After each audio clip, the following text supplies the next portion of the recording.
yumurtalıq kistaları mütləq əməliyyat olunmalıdır. Bu bugünkü günün ən aktual mövzularından biridir və uzun illər bundan öncə təbii ki, bütün qadınlar ultrasəs müayinəsində görülən hər bir yumurtalıq kistasına görə cərrahi əməliyyat olunurdu. Amma bugünkü gün üçün çox fikirlər artıq fərqlidir. Çünki bəzi qadınlarda çox zamanlar funksional kistlər, buna başqa bir sözlə desək, folikulyar kistalar aşkarlanır və bu kistalar sadəcə olaraq ovulyasiyaların normal və vaxtında olmaması nəticəsində yaranan bir kistalardır. Bunlar növbəti sikllarda özbaşına sorulub gedə bilirlər. Ona görə də belə kistaların ümumiyyətlə cərrahi əməliyyata alınması qeyri-mümkündür. Digər kistalar, endometriomalar və yaxud insanların daha çox tanıdığı şokolad kistləri, bu kistlərdə qərarlar həkimlər tərəfindən düzgün verilməlidir. Yəni, bunun üçün bəzi qan testləri, xüsusilə Roma indeksinin dəyərləndirilməsi, kistanın ölçüləri və kistanın həmin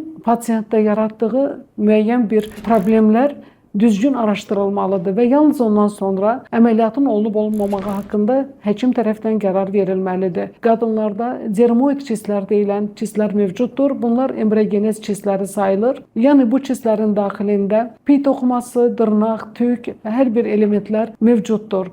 Təbii ki, bu kistlərin yeganə yolu cərrahi müalicə yoludur. Yəni bunların təbii bir başqa bir dərman vasitəsilə müalicəsi mümkün deyil. Bir də ən vacib bizim üçün məsələlərdən biri bizə müraciət edən qadınlarda yumurtalıq kistalarının xoş və yaxud bəd xəstəli olmasının mütləq olaraq diferensiasiya olunmasıdır. Təbii ki, əgər bizim hər hansı bir şübhələrimiz varsa, mütləq xəstə onkoginekoloqa yönəldilməli və artıq qərarlar orada verilməlidir.